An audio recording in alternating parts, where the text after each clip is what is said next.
वो दे देते हैं, प्रोमो दे देते हैं। तो एक प्रोमो दिया था आपको, बहुब्रीहि समास थोड़ा सा बताया था। आज मैं शुरू करूंगा सर्वनाम। सर्वनाम, देखिए एक चीज ध्यान दीजिएगा आप लोग, फिर टॉक टू दीदी।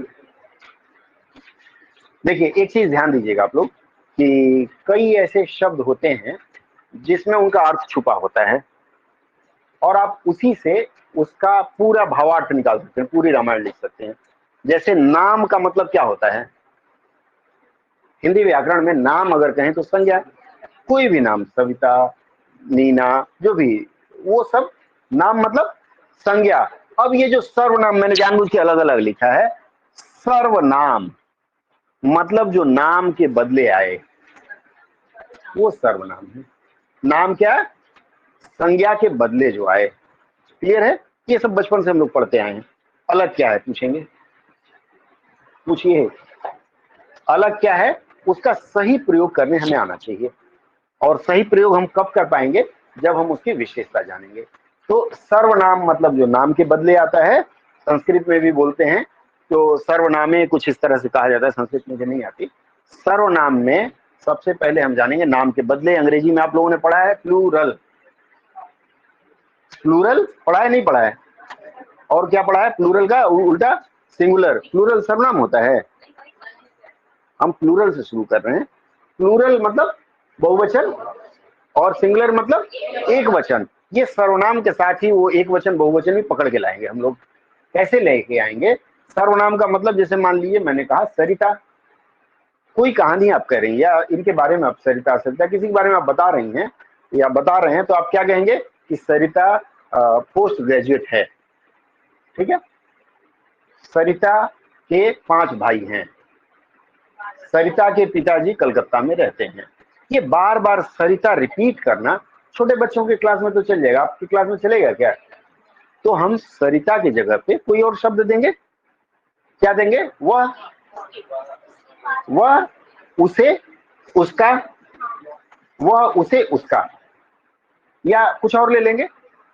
वह है तो वे ले लेंगे। इस तरह से जो शब्द संज्ञा के बदले प्रयोग होगा वह सर्वनाम होगा। क्लियर है? सर्वनाम के चूंकि परीक्षा में कई बार ऑब्जेक्टिव में पूछा जाता है कि इसके कितने भेद हैं।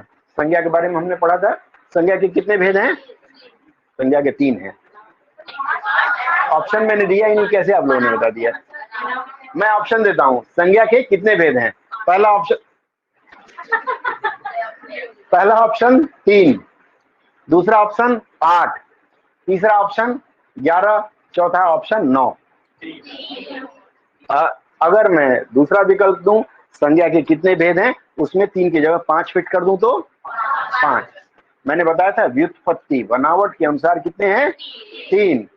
वो जो संज्ञा 3 है वही शब्द में भी आता है, यौगिक, योगरूढ़ और रूढ़। उल्टा बताया मैंने। ठीक है? तो इसी तरह से सर्वनाम के 6 भेद हैं। ठीक है? कौन कौन से हैं? सबसे पहले आता है, महिलाओं से हाथ जोड़ के क्षमा प्रार्थना, क्योंकि महिलावाचक नहीं है, यहाँ पुरुषवाचक है। और इस बात पे बहुत बड़ा बवाल हुआ था, आप लोगों को पता होगा।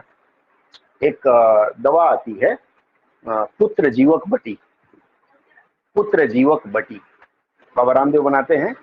ठीक है? तो संसद तक ये बात चला गया कि बाबा रामदेव बेटा होने की दवा देते हैं, पुत्र जीवक, पुत्र होगा। तो फिर संसद में उनको बुलाया गया प्रिविलेज मोशन में। तो बोले, भाई त्यागी जी थे, बोले त्यागी जी तुम पढ़े लिखे नहीं हो तो ऐसे ही बोलोगे? त्यागी जी उखड़ गए, बोले हम पीएचडी हैं। बोला हो गए, संस्कृत में पुत्र ही बोला जाता है, पुत्र मतलब संतान। तो बोले संतान जीवक कर दो। बोले संस्कृत को मैं कैसे बदल दूं? फिर बात आगे चली, तो बोला कि इसके पहले प्रतिभा पाटिल राष्ट्रपति थी, तो उनको पति क्यों कहा जा रहा था, राष्ट्र की पत्नी कहो।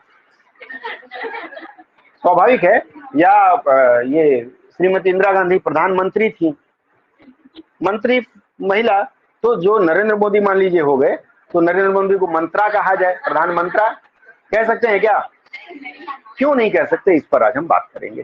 ठीक है? तो इसलिए हाथ जोड़ लिया कि पुरुषवाचक सर्वनाम है, कृपया महिलावाचक आंदोलन न करें। ठीक है? पुरुषवाचक सर्वनाम सबसे पहला, पुरुष का मतलब अंग्रेजी में आपने पढ़ा है फर्स्ट पर्सन, सेकंड पर्सन और थर्ड पर्सन। जैसे लालू जी ने कहा था कि एक मैं, एक बिल क्लिंटन और तीसरा अमेरिकन सारे, यही होगा ना। फर्स्ट पर्सन का मतलब जो व्यक्ति बोल रहा है, मैं इनसे बात कर रहा हूं, तो ये मेरे लिए दूसरे व्यक्ति हो गए, और आप लोगों के बारे में बात कर रहा हूं तो थर्ड पर्सन। हिंदी में पुरुष उसको बोला जाता है प्रथम, बोलिए, मध्यम और उत्तम, या फर्स्ट पुरुष, सेकंड पुरुष, थर्ड पुरुष। उत्तम थर्ड पर्सन, प्रथम, सॉरी उत्तम अन्य पुरुष, सही बात है। ओ कंफ्यूज कर देती हैं आप हमारे से। ठीक है, उत्तम पुरुष, मध्यम पुरुष और अन्य पुरुष, तीन तरह के पुरुष हो गए। उस पर मैं फिर चर्चा करूंगा। उसके बाद पुरुषवाचक के बाद आता है, या एक एक बताता चलूं, पहले छह का नाम ले लेते हैं, नाम ले लेना अच्छा है, कोई नाराज नहीं होगा। उसके बाद आता है निजवाचक। अब निजवाचक को ध्यान से देखें, आप में से कितने लोग हैं जो बांग्ला नहीं जानते हैं? बांग्ला कितने लोग नहीं जानते हैं? आप बांग्ला एकदम नहीं जानते? अरे कोई बोले तो समझ जाते हैं ना, इतना काफी है मेरे लिए। ठीक है, अगर मैं कहूं एटा हमार निजेर बाड़ी, निज मतलब अपना, ये जो निज शब्द है ये संस्कृत का शब्द है। ठीक है, संस्कृत से बांग्ला ने भी लिया निजेर, निज से निजेर बना, वही निज भी बोलते हैं। ठीक है, तो निजवाचक में जो अपने बारे में बोला जाए, निजवाचक में आप एक शब्द आता है, वो मैं फिर व्याख्या करूंगा आगे, लिखते चलिएगा। निजवाचक के बाद आता है निश्चयवाचक। निश्चयवाचक का मतलब होता है जो निश्चय कर ले वो क्या होगा। निश्चय का मतलब मैं आऊंगा ही, निश्चित है, परीक्षा पास करूंगा ही, इस तरह का आता है। मैं उस पर फिर चर्चा करूंगा, निश्चयवाचक। अब जहां निश्चय होगा वहां अनिश्चय भी होगा, तो अनिश्चयवाचक। उसके बाद एक और चीज आती है, कौन है बे, बोलते हैं ना, बोलते हैं कि नहीं बोलते हैं? क्या कर रहे हो? प्रश्नवाचक, वेरी गुड, वाह सिनुल बाबू क्या कर रहे हैं आप। इस तरह के ऐड आते हैं काफी। और देखिए, अनुवाद की दुनिया में प्रवेश करना है आपको, तो फिल्में देखिए, ऐड देखिए, ऐड फिल्में देखिए। उसका लाभ क्या होगा, उसके नीचे जो सब टाइटल चलता है, सब टाइटल पढ़िए। छोटा सा एक उदाहरण दे देता हूँ आपको, आप लोग तो जानते ही हैं, ये जो सब टाइटल कोई अनुवादक लिखता है, 1 मिनट का कितना रुपया, अगर जानते हैं तो मत बोलिएगा, आप बताइएगा। 1 मिनट सब टाइटल अगर करते हैं 1 मिनट का, कितना रुपया मिल सकता है अंदाजन? आप लोग सब टाइटल पता है ना, सिनेमा देखी है कभी कि नहीं देखी है? वो नीचे चलता रहता है। ठीक है, 1 मिनट के सब टाइटल के लिए अगर आप एक्सपर्ट हैं तो 250 से 300 डॉलर, डॉलर बनियान नहीं, $1 का 72 रुपए आज की तारीख में मान लेते हैं, 75 है, तो $100 का 7,500, 200 का 15,000, मतलब लगभग 20,000 रुपया 1 मिनट के काम का मिलता है। उस 1 मिनट के काम के लिए आपको हो सकता है 2 से 2.5 मिनट काम करना पड़े, या 1 घंटा करना पड़े। किसको खराब लगेगा? आप में कोई है जो नहीं लेना चाहे? और मैं फेंकता नहीं हूं, मैं लिटरली इतना पाया हूं, तब मैं बता रहा हूं। एक पेज के अनुवाद का मुझे 1,000 रुपया मिला है, एक सिंगल पेज A4 साइज में। एक बर्थ सर्टिफिकेट आया था, मैंने किया, और उसने जिसने दिया था वो बोला बेटा कम तो नहीं दिया है। मैं बोला अरे आंटी जी आप जो प्रेम से दे दे, मैं कैसे कहूँ मैं कम लेता हूँ, उससे घाटा हो जाएगा ना। मैंने कहा अरे आपसे मैं कभी मोल भाव नहीं करूंगा। और ये आप लिटरली कमा सकते हैं। अभी पढ़ाई करते हुए मेरे पास एक प्रोजेक्ट आ रहा है, इग्नू की किताब है, स्टडी मटेरियल, अनुवाद किया हुआ है, मशीनी अनुवाद, उसका एडिट करना है खाली, जैसे कहीं कहीं गलती है उसको सुधारना है। अगर आप में से कोई बहादुर मेरा साथ देना चाहे तो ही और शी इज वेलकम। ठीक है, नाम लिखा दीजिएगा अलग से। घर में वो है ना, थोड़ी मदद लेनी पड़ेगी, एक मैनेज करिए, कहीं से काम आता रहेगा। ठीक है, लैपटॉप की जरूरत पड़ेगी, क्योंकि मान लीजिए आजकल मैक्सिमम काम ऑनलाइन होने लगा है, और वो जो होगा 2 स्क्रीन पे हैंग करके करना होगा। मोटामोटी कम ही पैसा मिलेगा, लेकिन 250 पेज के किताब का लगभग 12 से 13,000 रुपये मिलेगा। 13,000 रुपया, 250 पेज एडिट करना है, तो कितने दिन में हो जाएगा? 15-20 दिन में हो जाएगा। अरे बेरोजगारी में जो मिले भागते भूत की क्या भली। ठीक है, तो चलिए भटक ना जाऊं, मेंटली आप लोग तैयार रहिएगा। अगर आप लोग मेरे क्या बोलते हैं अपेक्षा के अनुसार अनुवाद करने लगे, मैं समय नहीं दे पाता हूँ, ज्यादा देर बैठ नहीं पाता हूँ, तो मैं चाहूंगा आप लोग हमारी टीम में शामिल हो जाए। शिलाजीत से भी मैं काम कराता हूँ, शिलाजीत उस पर रहते हैं, ऑनलाइन जुड़ते हैं, तो आप लोगों को ये मौका मिलेगा। ठीक है, और मैं कट मनी नहीं रखता, उस पर विश्वास नहीं रखता, क्योंकि तो ईश्वर का दिया हुआ सब है, जो भी आपको दूंगा वो आपका रहेगा, कभी मत सोचिएगा कि मैं कट मनी मांगूंगा। चलिए आगे बढ़ते हैं। अनिश्चय के बाद प्रश्न हो गया, प्रश्नवाचक के बाद आता है, फिर हम लोग साथ में बैठे हैं तो क्या होता है? संबंधवाचक। Very good. संबंध का मतलब है कि संज्ञा का सर्वनाम से, सर्वनाम का कारक से, वैसे व्यक्तिगत संबंध भी बीच में लाऊंगा मैं। 6 हो गए। सबसे पहला मैंने कहा पुरुषवाचक, दूसरा मैंने क्या बताया? निजवाचक। एकदम क्रम है, देखिए पहले पुरुष होगा तो उसका निजी संबंध होगा, निजवाचक के बाद क्या आया?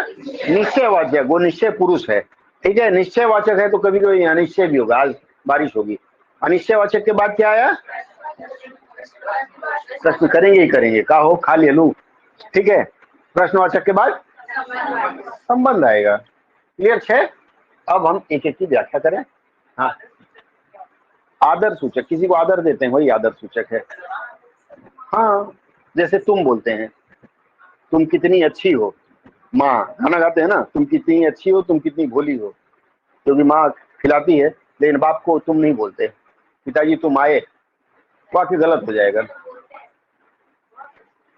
वो बोलने वाले तो कुछ भी बोलते हैं। ठीक है, हमारे वेरीफाई स्टेशन पे एक पति पत्नी उतरे, गोरखपुर से आ रहे थे, बात बात में गाली देने की आदत थी, देहाती पुरुष। रिक्शा वाले को बोला, सारे इतना ले गए, गाली लगाया, तो रिक्शा वाला ढेला उठा लिया। तो उसकी वाइफ बोलती है, बाबू हमारे यहाँ का भाषा है। तो बोला भाषा है तो तुम अपने घर में रखो, हमको क्यों सुना रही हो?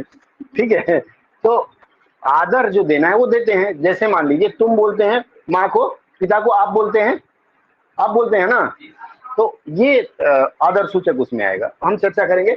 सबसे पहले हम पुरुषवाचक में बात करें। पुरुषवाचक का जो मुख्य पहचान है वो पुरुषों के नाम के बदले आता है, पुरुष में महिला भी शामिल है।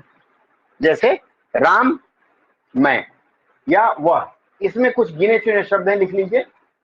मैं का बहुवचन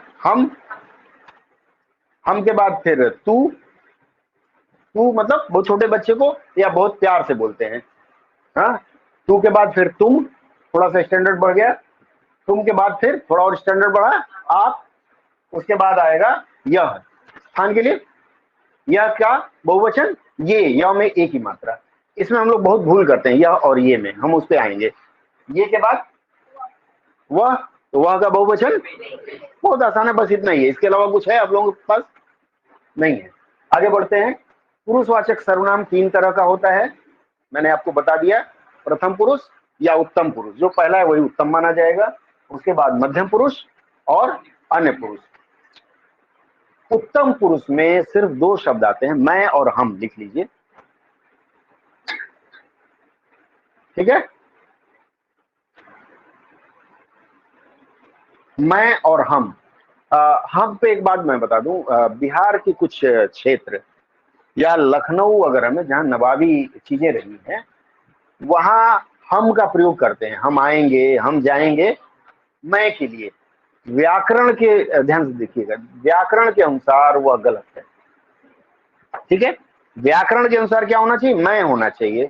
लेकिन चूंकि परंपरा से चली आ रही है, हम आ रहे हैं, हम जा रहे हैं, आप लड़कियां ही बोलती हैं हम जा रही हूं, तो मैं के बदले बोलते हैं ना, हम सुने हैं। ठीक है, तो मैं का प्रयोग किसके लिए होगा? एक वचन के लिए। मैंने इसलिए सिंगुलर प्लूरल से शुरुआत किया था। बहुवचन के लिए हम। वाक्य में जब अशुद्धि आती है तो वहां ये नहीं देखेंगे कि लखनऊ वाले नवाब बोल रहे हैं या फिर बिहार वाले साहब बोल रहे हैं। आप अगर है, बिहार में भी कुछ प्रांत में बोलते हैं, मतलब कुछ जगह बोलते हैं, पटना वगैरह में, जैसे हमें आई छी बोलते हैं कुछ लोग, हमें आई छी। मिथिला वगैरह में बोलते हैं हमें आ रही लियो, मुंगेर वगैरह में हमें आ रही लियो, हमें आई छी, हमें आई बे।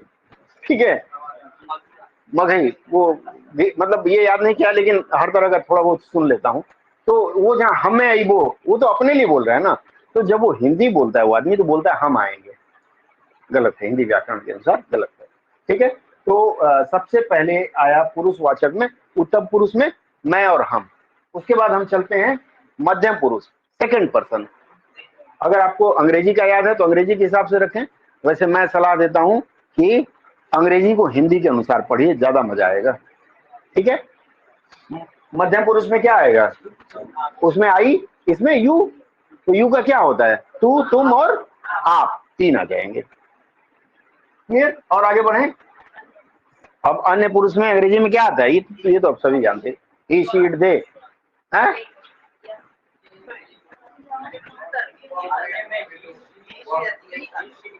ही सी इट दे, यही तो आता है, तो डर क्यों रहे, बोलिए। तो हिंदी में भी वही होगा, यह, ये, वह, वे और आप। यह, ये, वह, वे और आप लिख चुके हैं क्या, तो लिखिए, यह, ये, वह, वे लिख लेंगे, बताऊंगा मैं, वही तो कैच है, मैं बताऊंगा। हैं, आप कैसे आएगा बता रहे हैं, सेकेंड पर्सन कौन सा है, सेकेंड पर्सन और अन्य दोनों का मैं आपका बता देता हूं। आप रुको, बुलवाइए मत, सुनिए मेरी तरफ देखिए, आप लोग बोले ना फेस द चैलेंज। तो हमारा एक दोस्त है, वो जब भी हम लोग रोड पे चलते हैं तो रोड पे क्या बोलते हैं, लेफ्ट चलिए, वो बोलता है नहीं राइट चलो। मैं पूछा क्यों, बोला सामने से गाड़ी आई तो कम से कम पता चलेगा, धक्का ना मारे, पीछे वाला मार गया तो। ठीक है, इसलिए सामने आंख में लाकर बात करिएगा। देखिए, प्रथम पुरुष में आता है कि आप कौन है, आप कौन है, ये सेकंड पर्सन हो गया। मैं किसी से पूछूंगा, मैं पूछ रहा हूं आप कौन है, क्या आ गया, सेकंड पुरुष, मतलब मध्यम पुरुष। कई बार क्या होता है कि जैसे हिंदी में होता है कि आप कुमारी पूनम हैं और आप इस वर्ष राजभाषा अधिकारी रिजर्व बैंक में चुनी गई हैं, मैं परिचय करा रहा हूं इनका, इनसे, ये मेरे लिए सेकंड पर्सन, और ये थर्ड पर्सन, मतलब अन्य पुरुष में आपका प्रयोग सम्मान देने के लिए होता है। इसलिए आप देखिएगा कि कई बार मैं हमेशा उदाहरण देता हूं कि मेरे ससुर जी जब मेरे साथ कहीं, मतलब मुझे कहीं लेके जाते थे, तो मेरा परिचय इस तरह से कराते थे कि आप हमारे दामाद हैं, आप नाम ये बोलते थे, और आप भारतीय वायुसेना में डॉक्टर हैं। वो ऐसे मेरा इंट्रोडक्शन कराते थे। आप तो, मुझे भी कई बार खलबली मचती थी, उस समय हिंदी पढ़ता नहीं था। अब समझ में आया जब व्याकरण पढ़ने लगा हूं कि व्याकरण के अनुसार वो सही बोलते थे। क्लियर है, आगे बढ़े। तो आपका प्रयोग दोनों में होगा।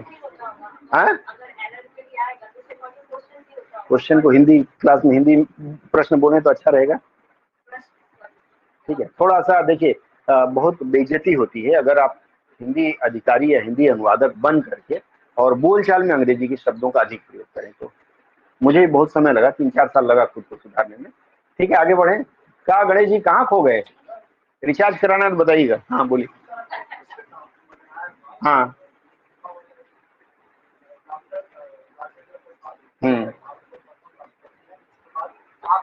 हाँ तो चलेगा। अन्य पुरुष में तो मैं सूत्र बताया ना, अभी मैं फिर सही प्रयोग वाला जब चर्चा करूंगा तब बाकी करूंगा। आगे बढ़े हम लोग। इसके बाद आते हैं निजवाचक सर्वनाम पे। निजवाचक सर्वनाम में आप लिख लीजिए, आप जो है जब कर्ता के विषय में कुछ कहता है, स्वयं, यह भी वर्बिंदी, स्वयं शब्द बदल जाएगा। ठीक है, तो सबसे पहले लिखिए, इसमें आप जो शब्द है वह कर्ता के विषय में कुछ कहा जाता है। ठीक है, आप ये हैं, आप वो हैं। ठीक है, तो आप कर्ता के विषय में कहता है, और ये भी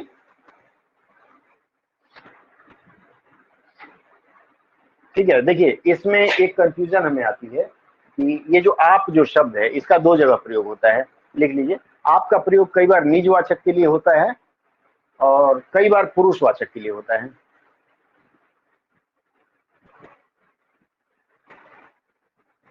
आप जो शब्द है निजवाचक के लिए भी होता है और पुरुषवाचक के लिए होता है।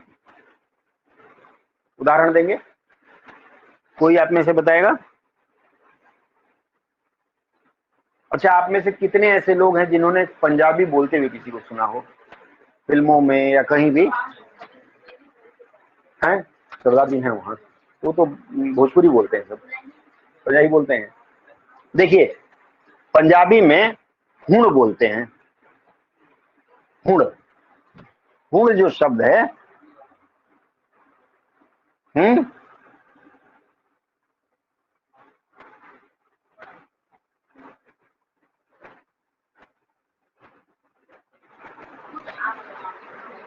आप पे कर लेवांगे, ये पंजाबी में बोलते हैं। हुण आप पे कर लेवांगे, ठीक है। हुण मतलब मैं, आप पे मतलब खुद, कर मतलब करना, लेवांगे मतलब लेंगे, ठीक है। मतलब यह काम हम खुद कर लेंगे। हुण आप पे कर लेवांगे, पंजाबी मत लिखिए। ये जो आप वाला जो प्रचलन है, जो इसके लिए आया है, निजवाचक के लिए, ये पंजाबी से कहीं ना कहीं प्रभावित है, या फिर बाद में बांग्ला में भी आ जाएगा। एटा हमार निजेर बाड़ी जैसे होता है, तो वो बोलते हैं कि मैं यह काम आप कर लूंगा, मैं यह काम आप कर लूंगा। लिख लीजिए वाक्य, इसी का मैंने हिंदी आपको बताया, मैं यह काम आप कर लूंगा, मैं यह काम आप कर लूंगा। आप यहाँ किस रूप में है? ये निजवाचक है। निज मतलब अपने लिए बोला गया है ना, निजेर जोन, ठीक है। तो क्लियर हो गया? और बताऊं, ये निजवाचक हो गया। अब पुरुषवाचक के रूप में कैसे प्रयोग होगा इसका? हाँ, आप जो मेरे मीत में होते, ठीक है, सॉरी, इस तरह का जो है, आप कहाँ जा रहे हैं, आप कौन हैं, क्लियर है? आगे बढ़े, ये छोटा ग्लिम्स आपको दे रहा हूँ, विस्तार 2 क्लास और होगी इसके ऊपर, तो शुद्ध प्रयोग पे हम पूरा चर्चा करेंगे, और इसमें से 1 नंबर का जरूर आता है हर बार, ठीक है। आगे बढ़ते हैं। निजवाचक के बाद आता है निश्चयवाचक। निश्चयवाचक में पास या दूर की किसी वस्तु का बोध कराया जाता है। निश्चयवाचक में पास या दूर की किसी वस्तु का बोध कराया जाता है।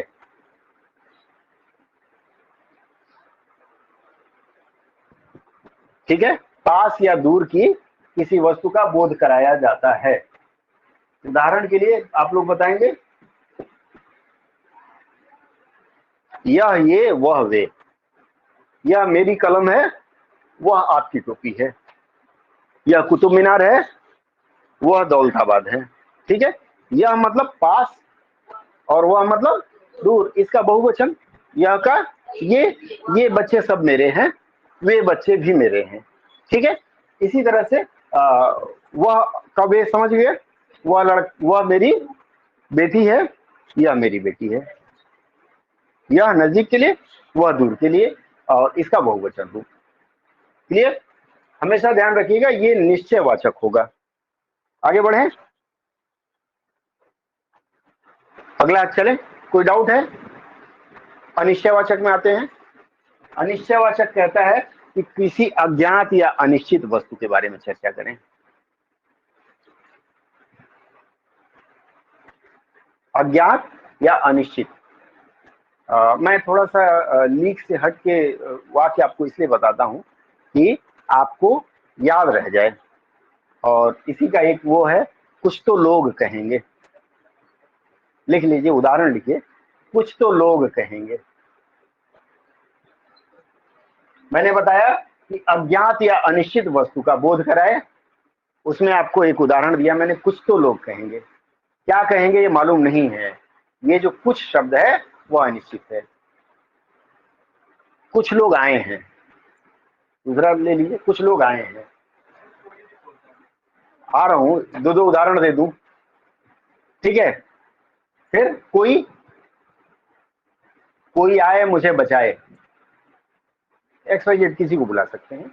कोई के बाद सब चले गए, या मैं सब खाऊंगा, ये पता नहीं क्या क्या है, प्लेट आ गया, बोला मैं सब खाऊंगा, ठीक है।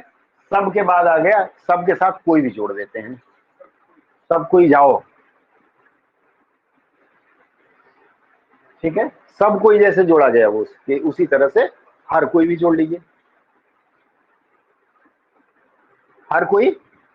उसके बाद हर कोई है यहाँ बस अनुज जुड़ा गए हैं, निठुर नियत के हाथों का खिलौना, वो पूरा गाना है। ठीक है, मुझे लगता है आप सब लोग गाना सुनती हैं आजकल, नए जमाने का गाना, नए जमाने में सुनिए तो वो दिमाग वहां रखिए, हाँ इसमें ये निकल आएगा।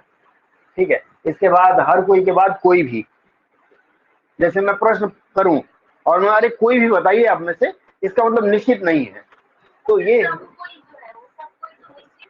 कहाँ सब कोई कैट हुए हैं इसमें, गिना हुआ है, अनिश्चित है। मैं बोलूं दो, गब्बर सिंह पूछते हैं कितने आदमी थे, वो बोला दो सरकार, वो निश्चय माना जा सकता है, हालांकि निश्चय का परिभाषा हमने दूसरा दिया है, लेकिन यहाँ गिनती पता नहीं है। ठीक है, आगे बढ़े, अब चले संबंध में। संबंधवाचक का मतलब मैंने पहले ही बताया, प्रधान वाक्य से आश्रित वाक्य को जोड़ता है? प्रश्नवाचक में आ जाता हूँ, वो तो बता दिया कौन क्या कैसे, वो तो पहले ही बता दिया था, इसलिए स्किप किया, फिर आता हूँ उसमें। संबंधवाचक में लिखिए, संबंधवाचक में प्रधान वाक्य को आश्रित वाक्य से जोड़ता है और एक, हाँ लिखिए, वो मैं बताऊंगा अभी, प्रधान वाक्य को आश्रित वाक्य से जोड़ता है। संबंध मतलब दो वाक्यों में संबंध बताता है, या फिर एक सर्वनाम से दूसरे सर्वनाम में संबंध बताता है। अब जो लोग नए हैं उनको प्रधान वाक्य और आश्रित वाक्य की जानकारी शायद नहीं है क्या? अब भूल गई हैं?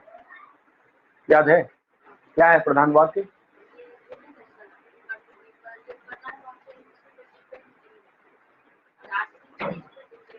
देखिए आप लोगों को एक बार और बता दूं, लिख लिए आप लोग, दो सर्वनाम के बीच या प्रधान वाक्य से आश्रित वाक्य। जैसे मान लीजिए एक वाक्य मैं बताता हूं, राम आया और चला गया। लिखिए, राम आया और चला गया। देखिए प्रधान उपवाक्य, उपवाक्य का मतलब होता है कि उस वाक्य में कर्ता भी होगा और क्रिया भी होगी। इंग्लिश में अगर देखें क्लॉज बोला जाता है, इसको लिख लीजिएगा, उपवाक्य को क्लॉज बोला जाता है। ठीक है, तो क्लॉज में एक मेन होगा,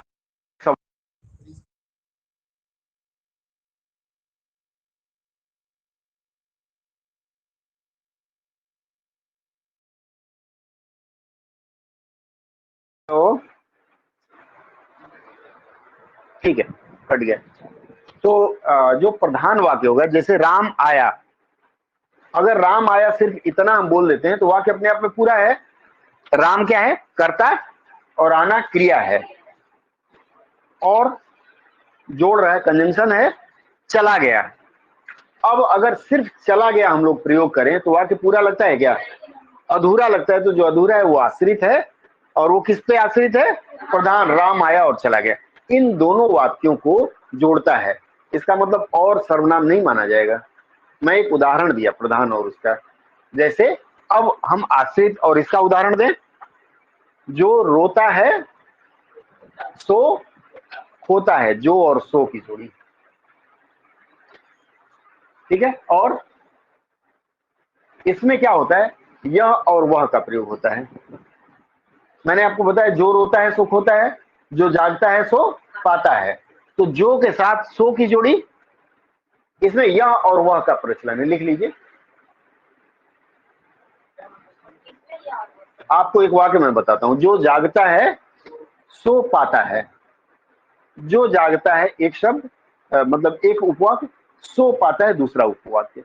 जो जागता है में सो से जुड़ रहा है ना, ये जो सो है, सो किसके लिए? वह के लिए है।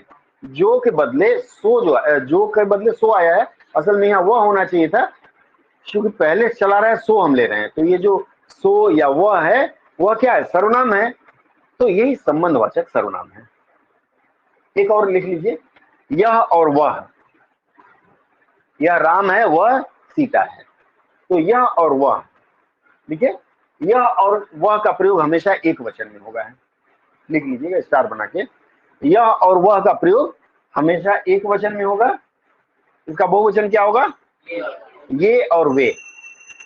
अब हम में से अधिकांश लोग ये गलती करते हैं कि ये राम जी श्याम जी है, वो नहीं करना है, वो फिर मैं उस पर आऊंगा। ये वे यह वह, क्लियर है? आगे बढ़े। इसी में एक शब्द आता है, ये जो ये और वे मैंने बताया, इसी में आदर सूचक शब्द लिख लीजिए। एक आदर सूचक शब्द। आदर सूचक शब्द का मतलब क्या हो गया? ऐसे शब्द जो किसी को आदर देने के लिए किया जाता है, उसके लिए ये और वे का प्रयोग कर सकते हैं, अन्यथा नहीं करेंगे। जैसे गांधी जी महान इंसान थे, वे भारत के लिए कुछ किए, जो भी है। चाहे मान लीजिए सुभाष चंद्र बोस बहुत बड़े क्रांतिकारी थे, वे एक व्यक्ति के लिए आदर देना है, इसलिए वह नहीं लिखेंगे जिनको आदर नहीं देना है। नहीं आएगा। हाँ, ये भी आएगा ना। जैसे मान लीजिए आप बैठे हुए किसी मंच पे बैठे हुए हैं, वहां अपने कॉलेज के प्रिंसिपल को बुलाए हैं, तो उनको यह बोलेंगे क्या? ये बोलेंगे, बोलेंगे श्रीमान, जो भी आपके कॉलेज के प्रिंसिपल हैं, श्रीमान राधे श्याम जी मेरे कॉलेज के प्रिंसिपल हैं, ये फला फला, वैसे बोलते जाएंगे। ठीक है? तो ये जो आज मैंने आपको इंट्रोडक्शन दिया, नींद आ रही है आपको? ठीक है, ये जो मैंने आपको बताया सर्वनाम की कुछ झलकियां दी। कुछ डाउट है यहाँ तक? कोई संदेह हो तो बताएं। नहीं तो मैं संदेह दूं? ठीक है, थोड़े से संदेह देता हूं मैं।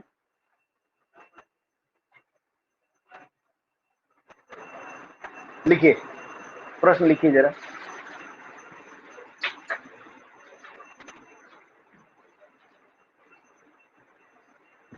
लिखिए, चोरों का गुच्छा आ रहा है। चोरों का गुच्छा आ रहा है, चुपचाप लिखिए, बाद में बात करिए। No comments please. हाँ, चोरों का गुच्छा आ रहा है।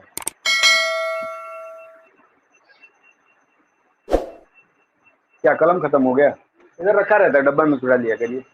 चोरों का गुच्छा आ रहा है, आप लोगों के लिए 1 दर्जन ला के इधर उधर रख दिए हैं, यूज करके घर नहीं ले जाना है। हाँ, ठीक है, चोरों का गुच्छा आ रहा है।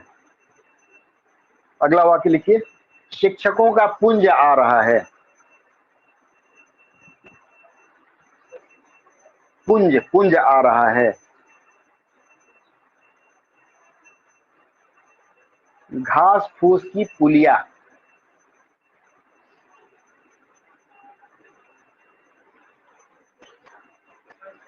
घास फूस की पुलिया। पुलिया, पुलिया नहीं जानते हैं? हैं? अब वो क्या हिंदी व्याकरण बताया था, एक आध वाक्य और बता दूं।